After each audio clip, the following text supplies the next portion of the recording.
Just over 20 years ago, ladies and gentlemen, MLA with Murdoch University and the University of New England started a project called the Sheep Meat Eating Quality Project. Back in those days, measuring eating quality of sheep meat was very subjective.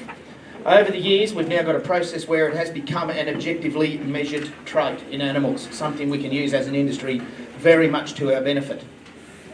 Our next speaker today is Dr. Peter McGilchrist. Peter grew up on a beef cattle property in the northwest of New South Wales and is a passionate educator. He's a Professor of Meat Science at the University of New England and President of the ICMJ, righto, yes, Association. His research revolves around ensuring global consumer satisfaction of Australian red meat, covering all aspects of the red meat supply chains, focusing on critical control points which affect the eating quality of meat genetics to on-farm management, processing technology to measure meat traits as they go to the consumer. Ladies and gentlemen, Dr. Peter Gilchrist. Thanks, Chris. I've only got, what does that say? 66 slides in 40 minutes, so I better put that timer there. It's so great to be here today. Thanks, Isabel, for inviting me and being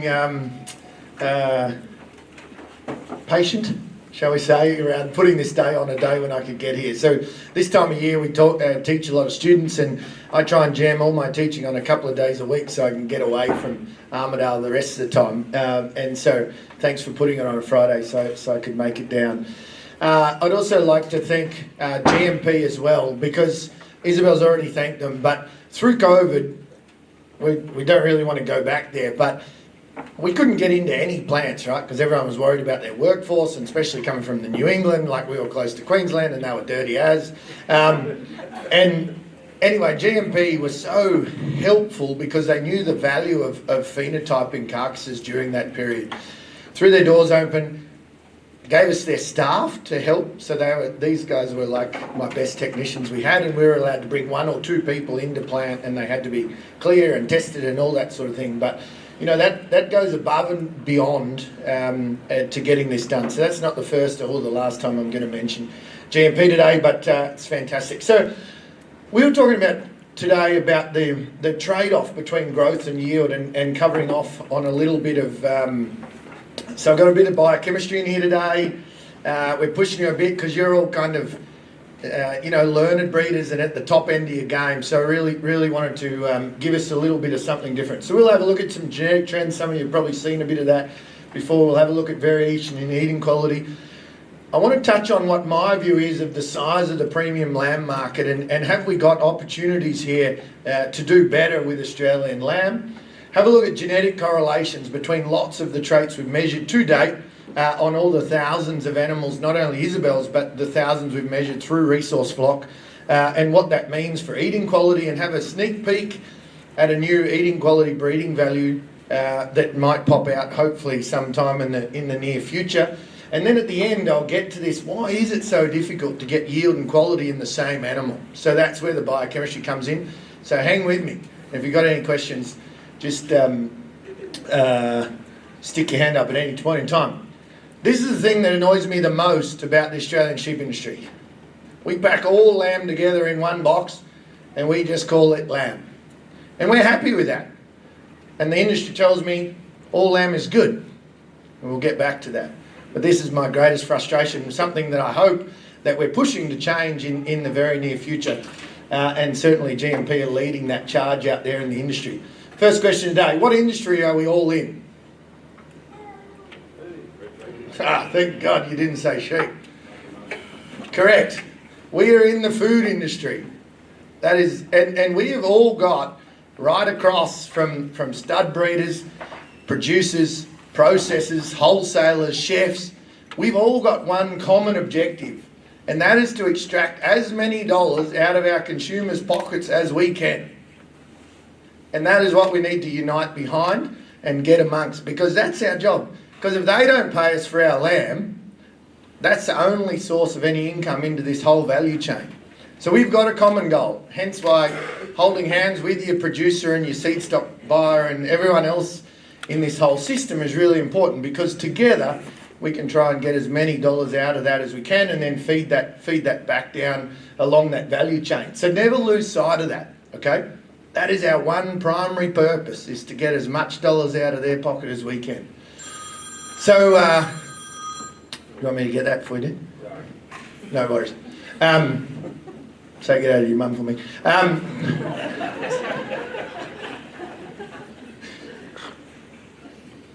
Thanks, Lampro, for these photos, and lots of photos today.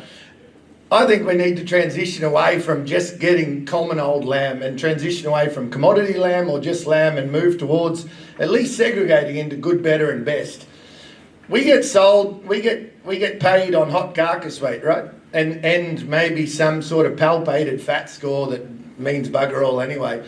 But this is a relationship between carcass weight and eating quality. So these are actual lambs that have been eaten, and you can see there that carcass weight is a pretty poor indicator of eating quality. At any given carcass weight, we've got a 45-point difference between the best and the worst in that. So we can't really use carcass weight as a proxy for eating quality. It just doesn't work.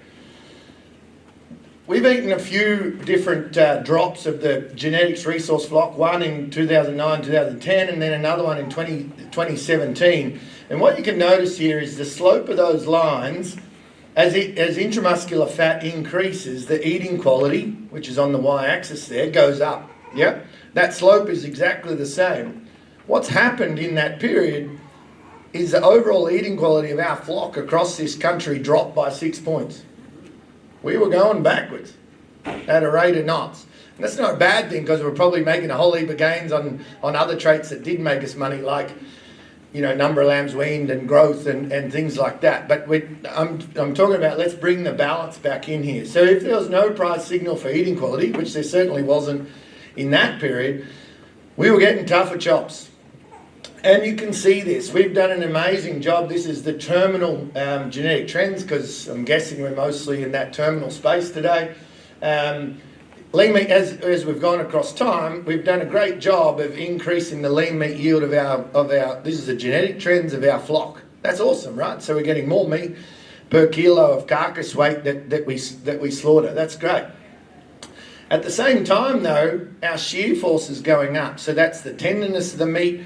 And we measure that in newtons. So we're only getting, that increase there is 3 newtons, so that's about a third of a kilo, 300 grams. It's almost the same as an HGP effect, if any of you are in the beef world. So it's significant enough. You would notice that difference between an animal that was averaging down here and up there. The cool thing is we've dropped that off in recent times. At the same time, genetically, our IMF is going down. So that's here on the y-axis.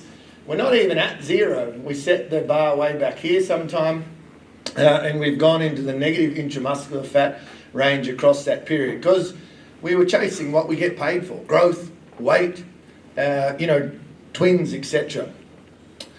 In 2016, there was new indexes included eating quality, and also the breeding values for IMF and shear force were released. And so we stemmed the flow. We flattened that line, and so that was good. We didn't continue going south. And then in 2019, it was included in all eating quality indexes. So, and then look what happened to the trend lines in that genetic trend, which is a great outcome. So what that tells me is, if breeders are given the tools to make better selection decisions, they will. Before this period here, you didn't have any clue what was happening to shear force and IMF, because you didn't have breeding values for them.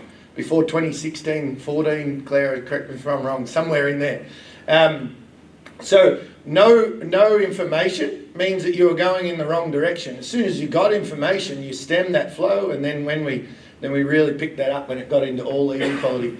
So we needed to arrest that decline in eating quality pretty quick, and we did, which is a good thing. We've still got some space to go. So we'll go back to this point. All lamb is good. Do we agree? Yeah, all lamb is good. I reckon it is. But some's bloody amazing, right? So it's like having a gold mine, and sometimes you get platinum out of it, but just selling it as gold anyway because you can't be bothered segregating it.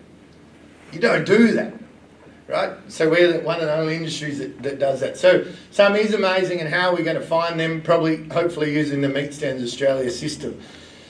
This is a big audit that MLA did on a supply chain, not GMP, another one in the south of our country. So there's thousands of animals there, right? And this is the predicted eating quality score of the loin at 5 days of aging. So down here you'd say that's good lamb. Up here you'd say that's pretty amazing. So if we put a cut-off at 64, you've maybe got a third of them in this kind of premium range and in that supply chain. The good thing about living at the arse end of the Pacific Ocean on the world scale and exporting 75% of your product is we get free aging when it goes on that ship. It takes 6 weeks to get to America, up into Asia, Middle East, wherever it is.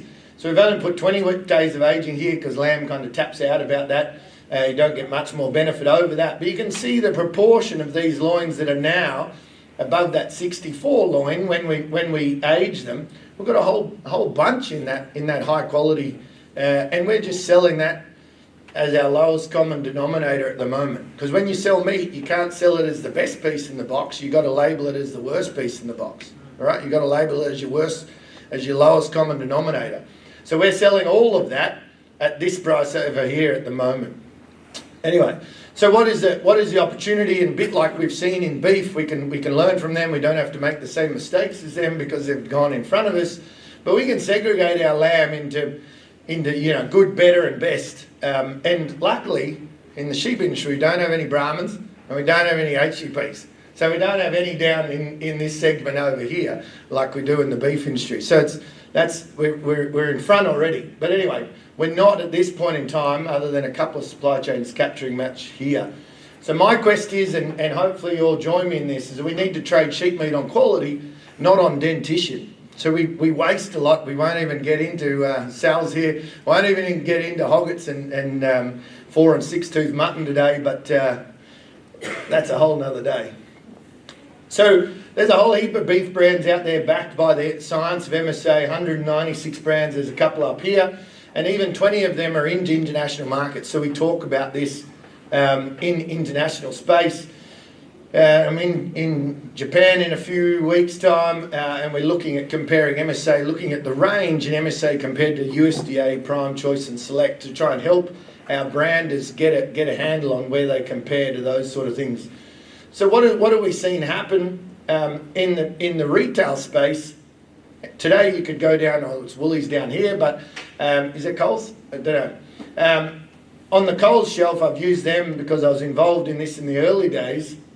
We've basically got the same cut, but at 3 different levels on the retail shelf today, so you can make a decision and go in there. So good, porterhouse steak, $24 a kilo, that's their drover's choice.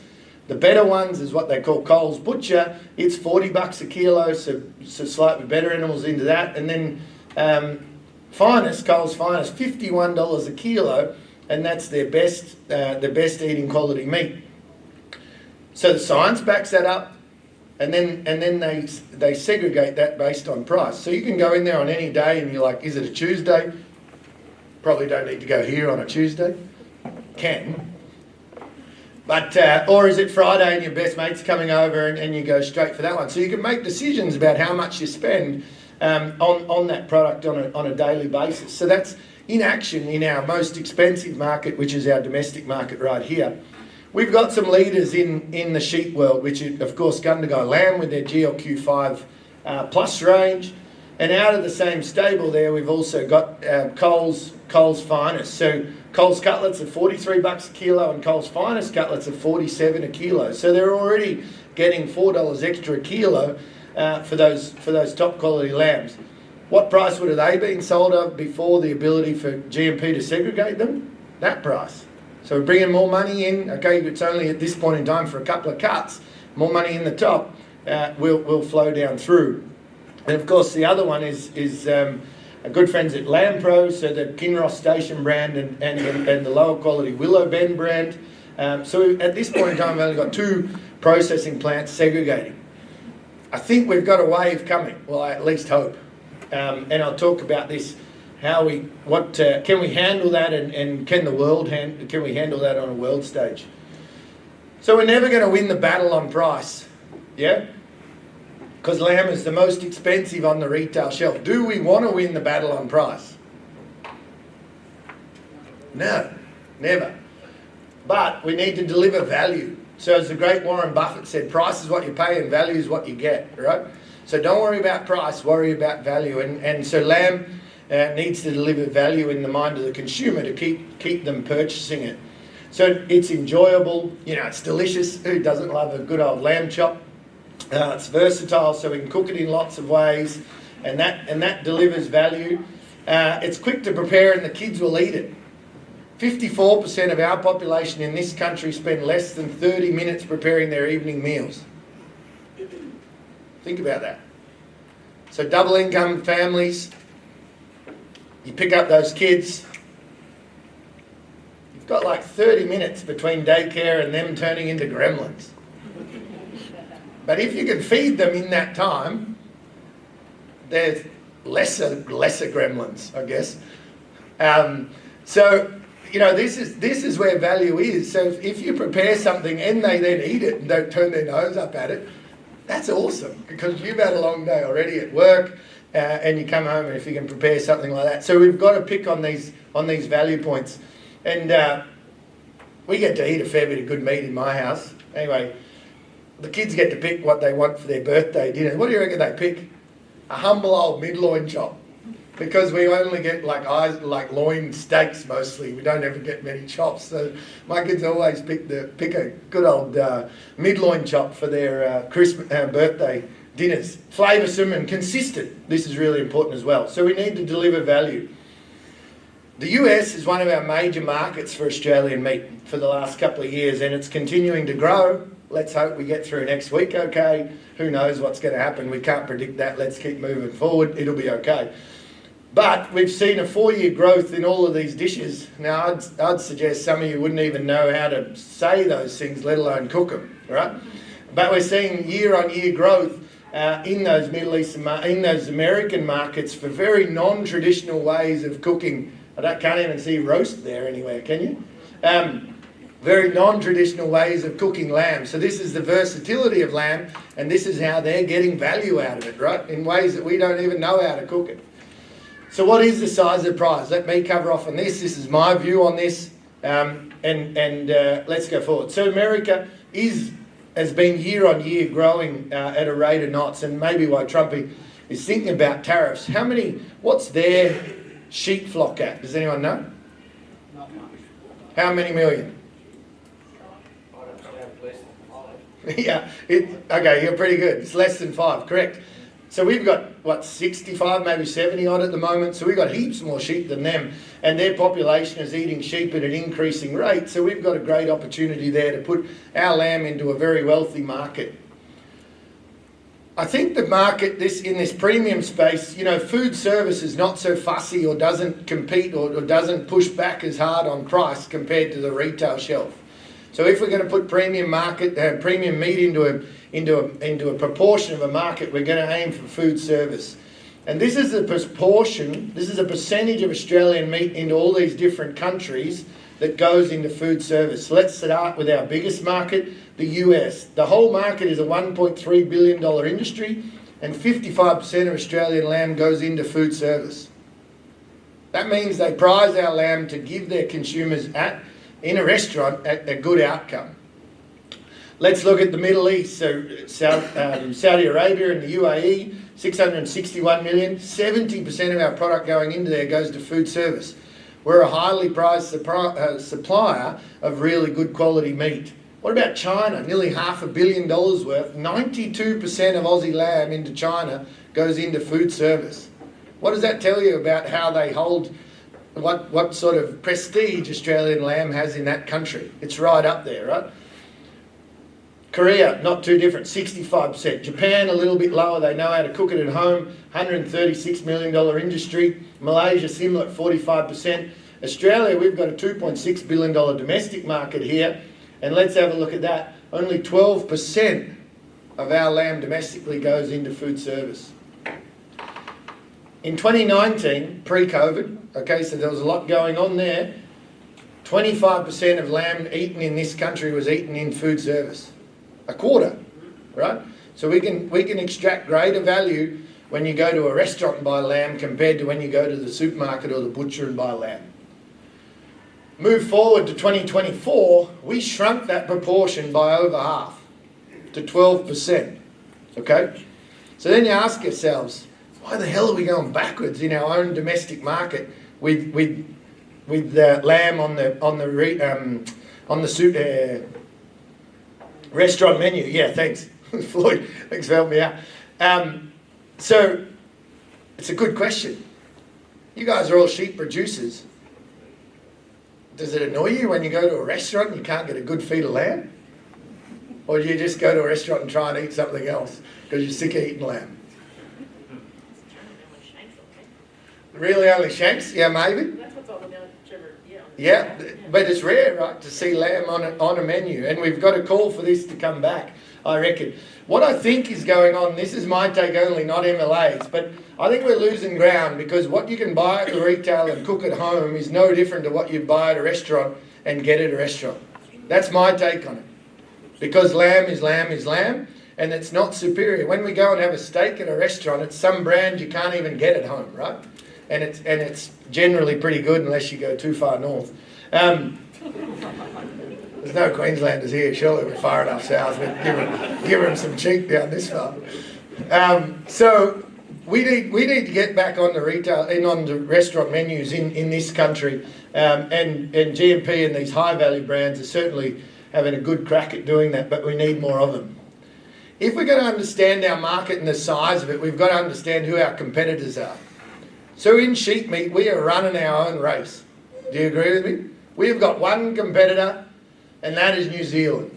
So we went up and they went down in 2023, and it's diverged even more in 2024.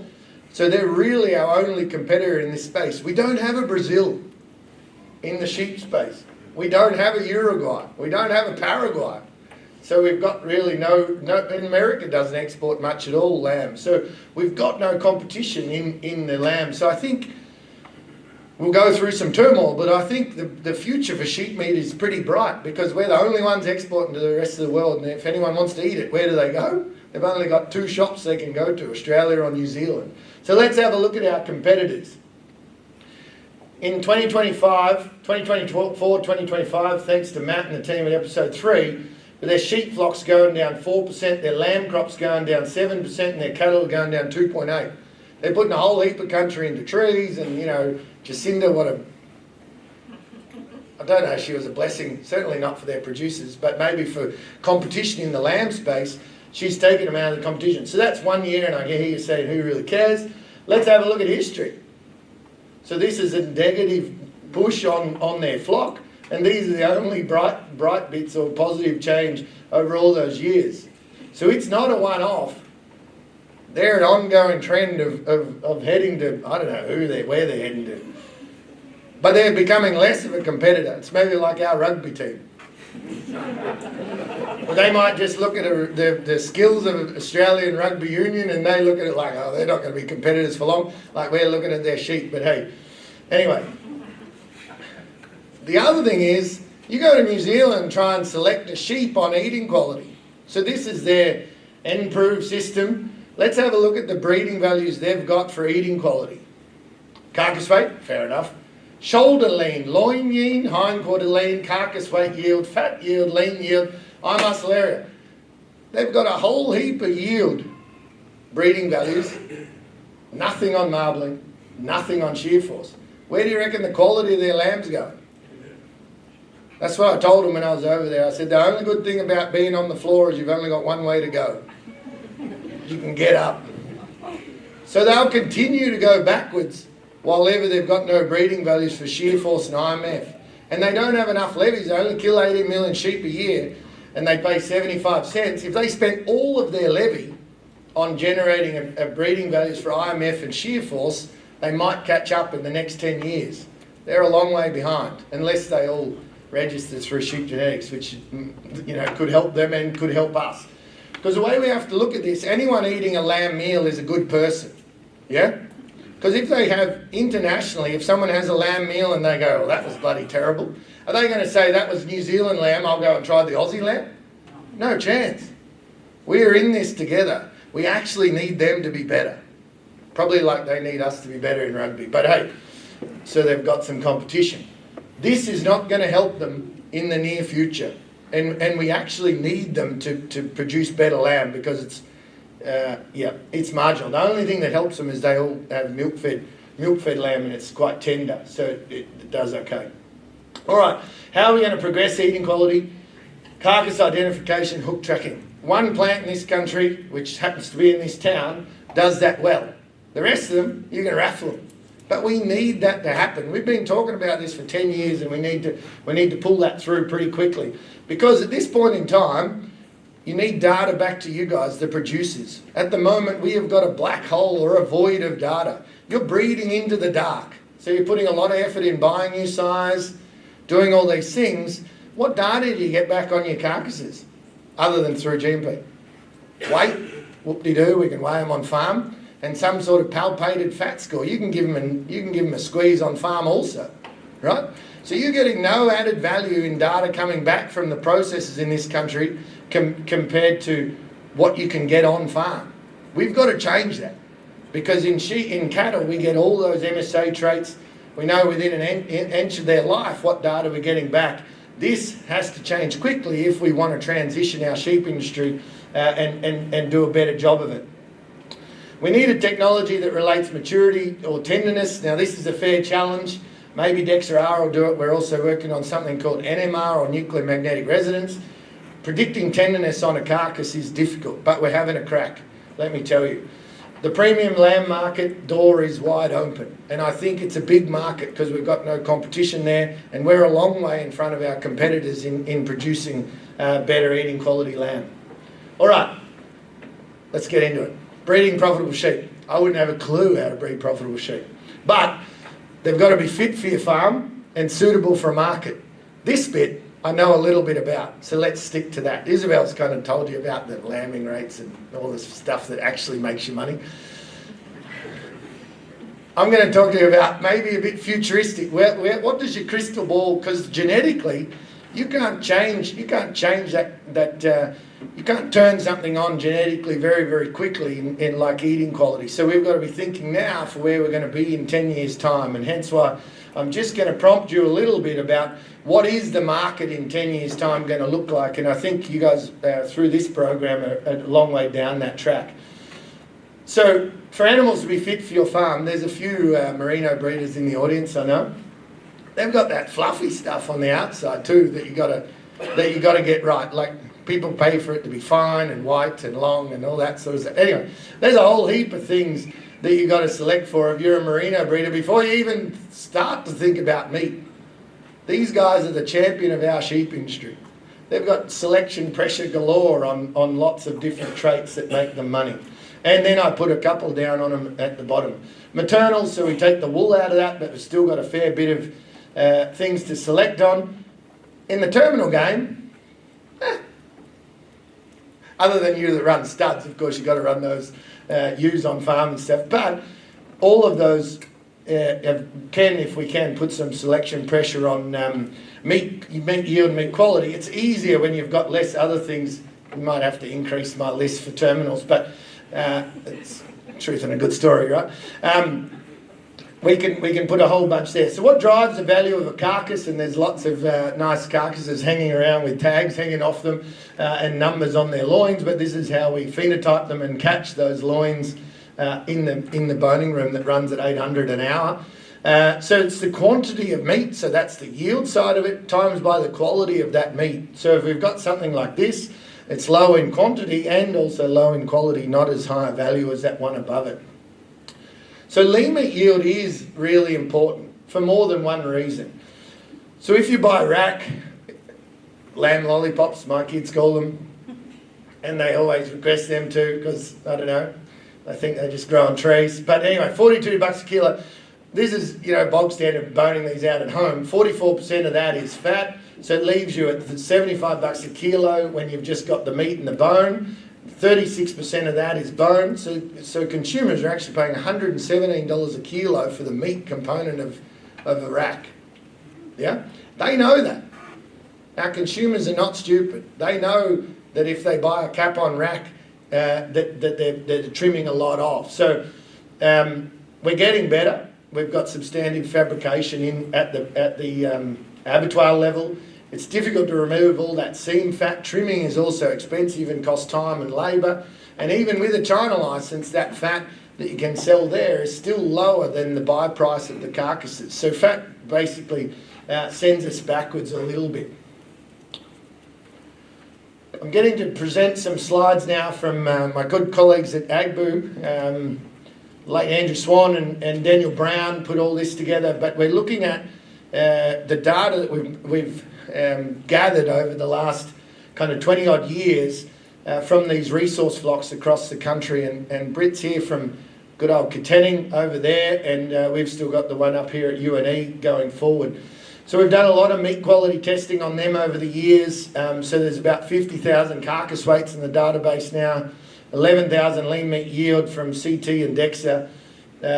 Intramuscular fat is about 41,000 records, shear force about 37,000, and we've eaten now 6,500 sheep, lambs, where the consumers have told us about tenderness, flavour, juiciness, smell.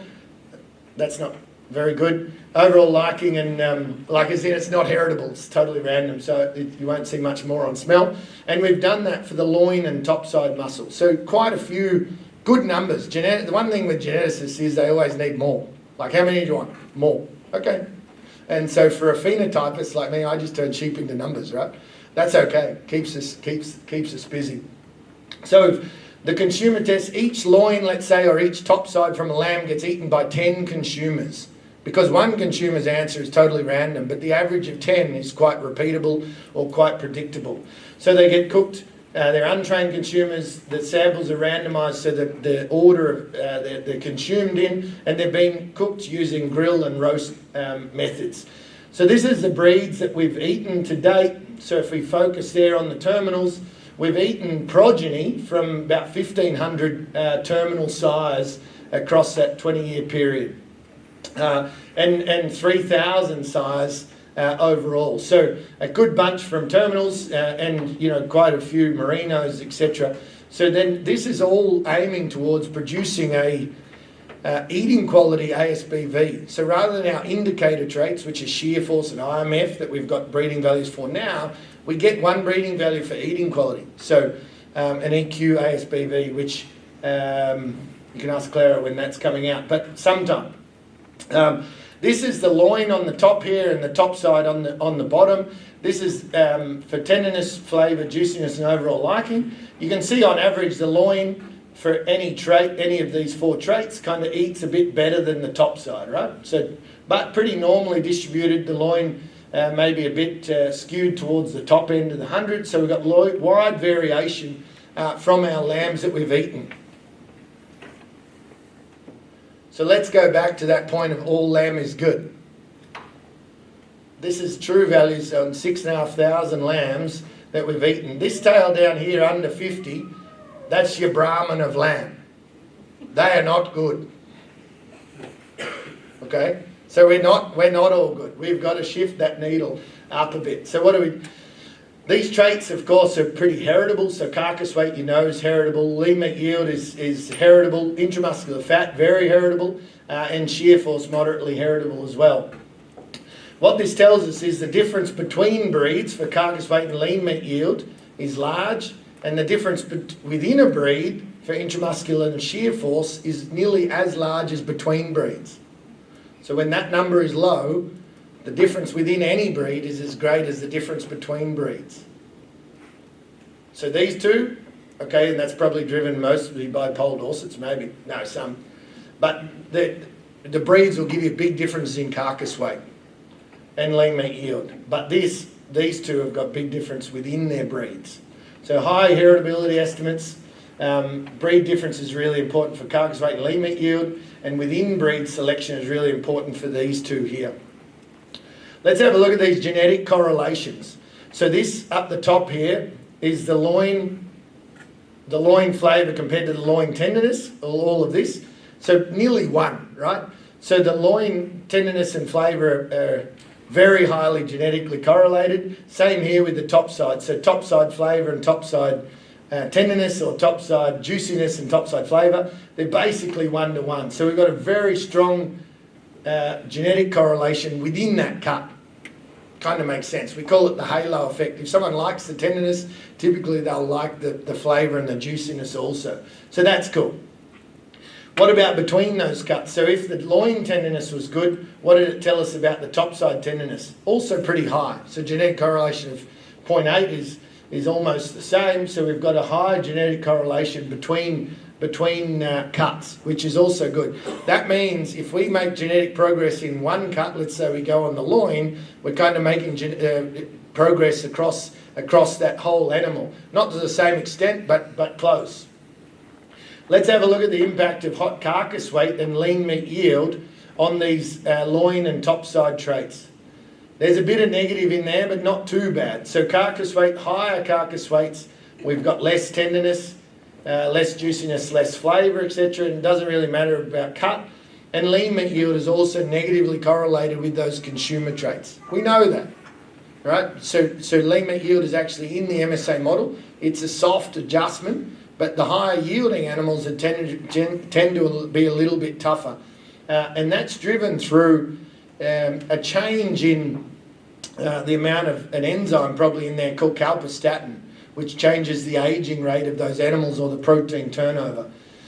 So we've got a moderate antagonistic correlation with lean meat yield and carcass weight, but they're not one, so we can select for animals that are good on yield and good on quality, no problem, because it's not very, very strongly negatively correlated. Moving on here, that red just got a whole lot redder. This is shear force related to loin traits and also topside traits. So shear force has got a massive, strong negative correlation with loin tenderness, juiciness, flavour, and also topside juiciness, tenderness, flavour. And it is stronger than what intramuscular fat is positive. So intramuscular fat has a positive effect on those things, but 0.82 is a double the size of 0.44. So can we just select on IMF and expect to have better lamb?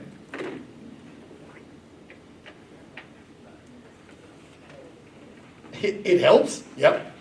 It takes us a portion away. Which of these traits is stronger, having a stronger effect on the eating quality of our lamb? Shear force or IMF? Shear force, spot on. So we can't forget about selecting for more negative, lower shear force also. So we've got a strong negative correlation of shear force, positive correlation with IMF, and a negative correlation between those two. So lean meat yield and intramuscular fats at negative 0.36, and shear force in IMF is negative 0.47. So they're certainly correlated there, but in the wrong direction. Terry, this is certainly not one for you or Sheep Central. But this is the loin eating quality trait here and the variation between the breeds. Don't get hung up on breed. What you're really looking at is that variation in breeding value is the same size across whichever breed it is. Now breed shifts that a little bit on that on that x-axis, a little up or down. And of course some of these breeds have been selecting for more maternal traits. So if we look at our fatter breeds up the top, they eat better, because they've got more fat in the system. Poll Dorsets, we've got a big variation there, right? So some of us have been selected hard on growth and yield and the things that make you money now, and others have had focus on other traits that have kept their eating quality high. So if there's any breed with bigger variation, it's probably Poll Dorsets. So if we want eating quality, we've got to go hard and select within that breed and use the information we've got to get the right ones out going forward. But look at the overlap between all those breeds. It's huge. There's opportunity whichever breed you use. So I'm certainly not breedist. This is if we plot lean meat yield on the x-axis here and loin eating quality ASBV on the y-axis. Now there's a lot of overlap here, but you can see these purples jumping up to the top right quadrant, which is where we want them. So high yield and high quality are our humble old merino. Where's Sal? Should we jump up and down? So, of course, because they're putting so much energy in growing that fluffy stuff on the outside, what they consume, there's not a whole lot left there to lay down a whole heap of fat. So they get their high yield through not laying down so much subcutaneous fat. And the green dots is the Poll Dorsets. There's a bunch in behind here and a bunch up here, but there's variability, essentially. The humble old, poor old borders, great eating quality, but pretty fat, because we've selected them to have lots of lambs and rear those lambs and manage that over time and time again. So IMF is a big lever, but it's not everything. And what are the drivers of IMF? And that's what Isabel's been talking about a bit today. Genetics and nutritional management. This is cruel putting a picture up like this for you southerners at this point in time, but I've seen it down here, and you can all certainly grow beautiful grass. And if there's going to be any year with grass tetany, it's this one. Hopefully there's clovers in there. So this is like a feedlot in a paddock. If you've got that type of nutrition in front of your sheep, and you have poor IMF breeding values for in your sheep, it's like driving a scooter on a 10-lane highway. You've got every opportunity to go fast, but you just can't. Yeah? So that's the genetic relationship. So if you're going to give them a 10-lane highway to run on, make sure you've got the V8 there to go with it. So can we select for yield and quality? I'm looking at time and I'm almost out, but I'm nearly done. So can we select for yield and quality at the same time? There's a negative correlation. This is the terminal phenotypes. So terminal animals that have had meat phenotypes put in the system, so DEXA and IMF. And you can see there that it's negative. So as IMF goes up, typically that lean meat yield breeding value comes down. But there is some out here that do both. So can we have our cake and eat it too? They're certainly there. We don't want those buggers. Low yield, low marbling. God, they've got to be good at something else, because it ain't what you get, what our consumers are going to pay us for.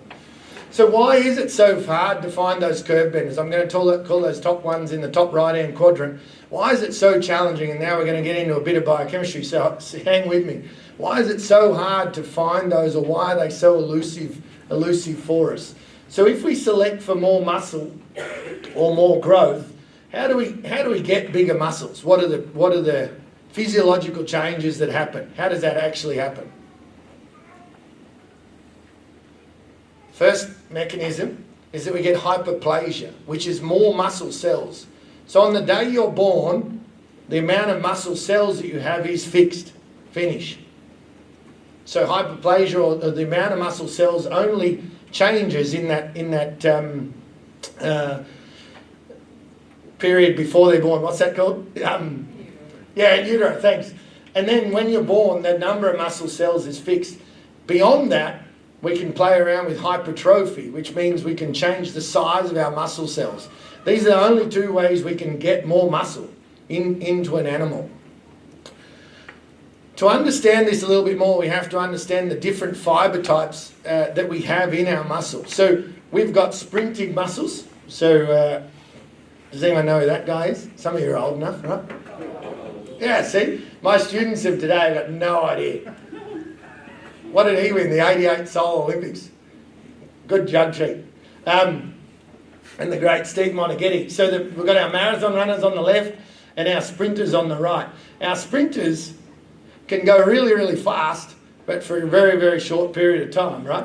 So they've got a whole heap of these type 2X fibres, which are big white fibres. So like a chicken breast, like a pork leg, like fish as well. So they're whiter, they're faster, and they just burn pure glycogen to generate energy in the form of ATP. But these cells are larger. Who's got thicker legs, Steve Monaghetti or Usain Bolt? And they might have the same amount of muscle fibres there, right? But Usain Bolt's got more type 2X fibres, so his muscles are bigger. At the same time, these guys over here have got more type 1 and 2A fibres that are redder. So they've got more iron and zinc and all the good things that people eat red meat for. They're slower in terms of glycemic rate, but they don't fatigue as quick because they can use fat and glycogen as a source of energy. And they're smaller cells. So if one of these muscles is going to lay down fat around the muscle cells, which one is it? Which one loves fat as a fuel tank? The smaller ones. Spot on.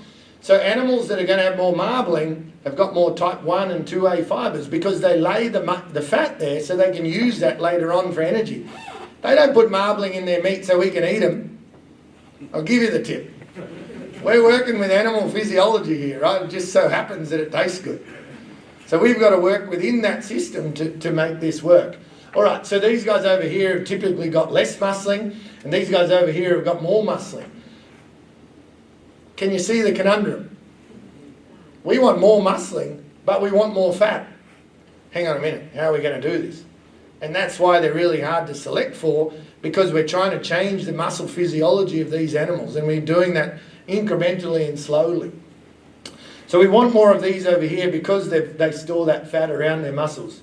So let's go back to hyperplasia. So hyperplasia, the muscle cells are set at birth, and we can select for more muscle cells, but it's slow progress. One thing that really drives this is the mutated myostatin gene. So in Belgian blues, what was it called? In the calipase gene. Thank God we got rid of those buggers out of our sheep industry. Never bring them back, anyone, ever. But you can get a whole heap more muscle cells by having those muscle mutations, okay? We don't want to use them because they drive a whole heap of type 2X fibers and stuff like that. We want to do it slowly and make these muscles bigger. So Pete gave me a challenge to get the most random thing in my slides that I could get, and here it is, a Japanese quail. Selected for more muscling, but not a change in fibre type, right? Because they want to keep it red, they want to keep the colour. But these generations here, you can see that the breast has got bigger, but the colour hasn't changed, or the nutrient density of that. This is what we're trying to do in sheep, but I couldn't find the sheep version of this. Thanks, Japanese quail researchers, for your image. But this is what we're trying to do, right? So we're trying to get more muscle cells there at that time of birth, but we need more type 1 and 2A that are going to lay down that marbling, so we get quantity of muscle, but quantity of marbling as well. What about hypertrophy? So muscle cells can get bigger with training. As you can see, I spend a fair bit of time at the gym. Probably not. But this is how we bulk up, you know, like your teenage self. You go to the gym and you pump iron and your muscles get bigger. You don't get more muscle cells, each cell just enlarges. So this is called hypertrophy. There's not too many gym junkies in the audience, otherwise I'd pull you out. But this is what we're doing. So what sort of muscle fibres have these guys got compared to these guys? What type? The white ones or the red ones? White ones, correct.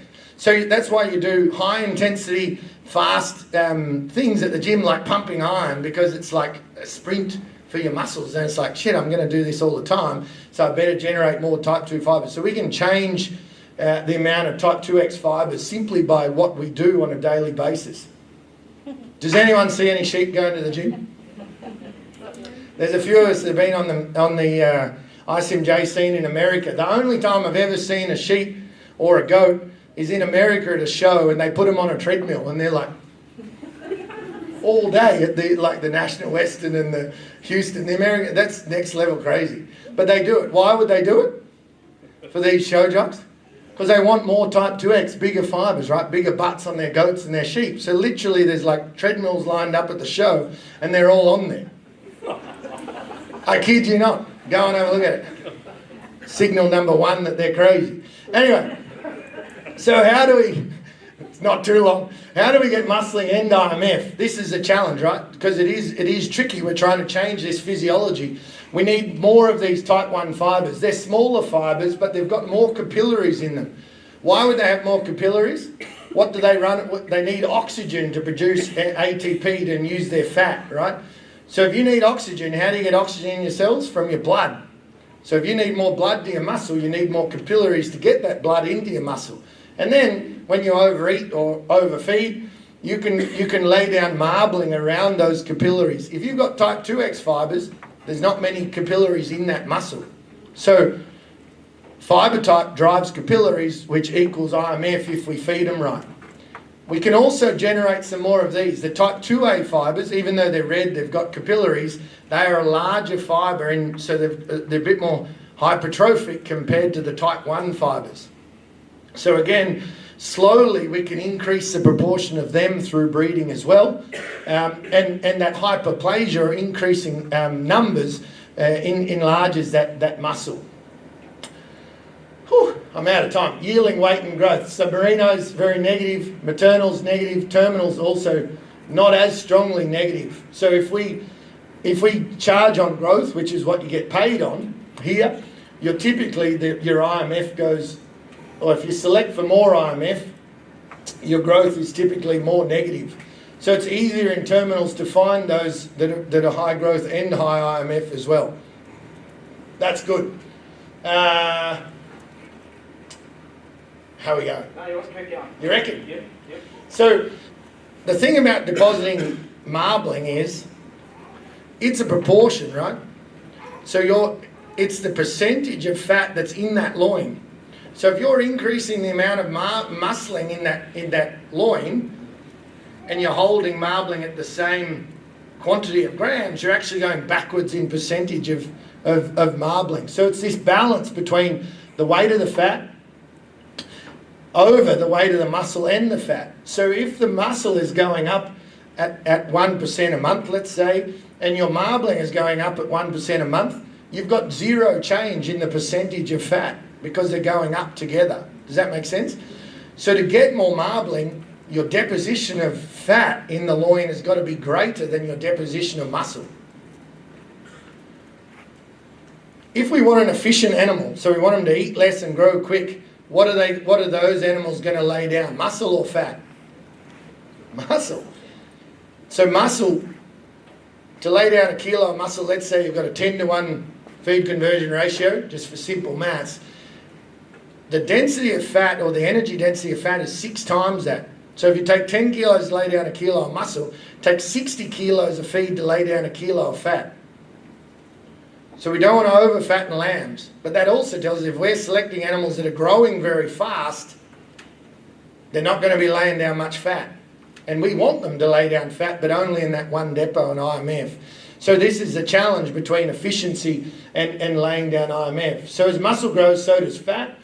And lamb is young, so we're not even at maturity when we're trying to lay down that. So if we want an improvement in IMF, it's a real challenge, and we're going to get small incremental changes. We're not going to jump big leaps forward because it's really tricky, because your lambs are still growing when we kill them. We're talking about 19 weeks. This thing's like 20% mature at that time, right? Hasn't even hit puberty yet. So if we look at the relative to carcass weight, the intramuscular fat, deposition, or the stage of maturity. So young, and then we hit this maturity pattern up here. When do we sell cattle? Whenever you like, yeah. When they're closer to maturity than a lamb, or less? Definitely closer. Like 18 to 24 months, you may be like 80% mature, whereas a lamb at 19 months is maybe 30% mature. Right? So which one's going to lay down fat more? The one that's closer? Okay, let me ask you this question. Do you lay down fat when you're older or younger easier? We can use no, you probably work, and I need to get out of the office at times too. So in beef, we're just bloody lazy. We let them get mature and then we fatten them, right?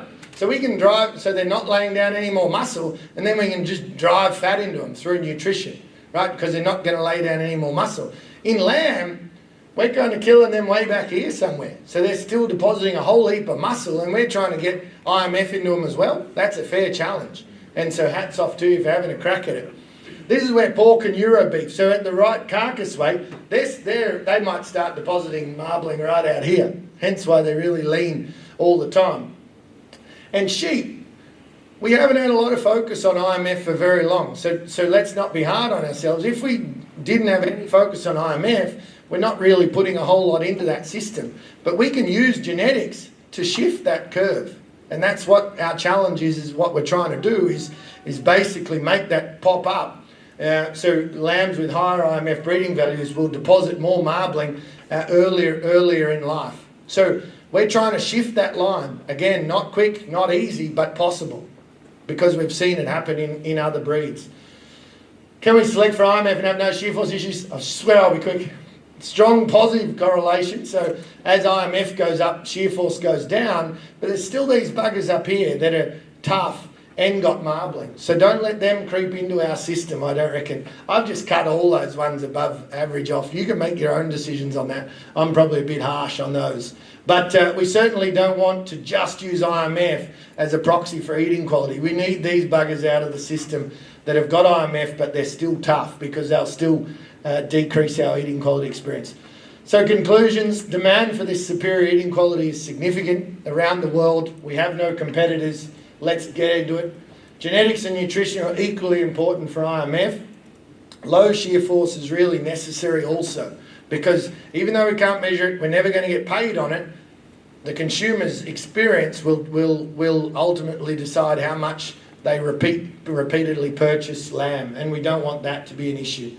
Segregation of brands on quality is paramount for our industry to extract more dollars from our consumers, and I think we can really do it and revel in this opportunity. Technology to measure marbling has really given us this opportunity to segregate. So that was kind of a 10-year quest to do that. Finally, in 2021, we got some technologies that at chain speed we could measure marbling. And now we've got this progression from 2021 to now. So it's not long on time. And then data is needed back to you guys, the producers, so we can increase selection intensity going forward rather than just breeding into the dark and hoping for the best and only getting carcass weight and palpated fat scores back. Thank you very much.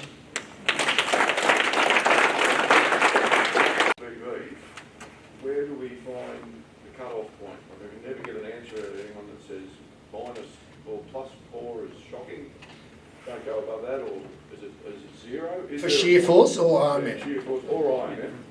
Is there a cut-off point there? So Isabel's next presentation will be awesome because that puts it actually into real life. And that's the relationship between what the ASBV is in these animals, and then trying to hit that 5% marbling is what Isabel's cutoff is. And you'll get to that, but I reckon it's around 0 for IMF.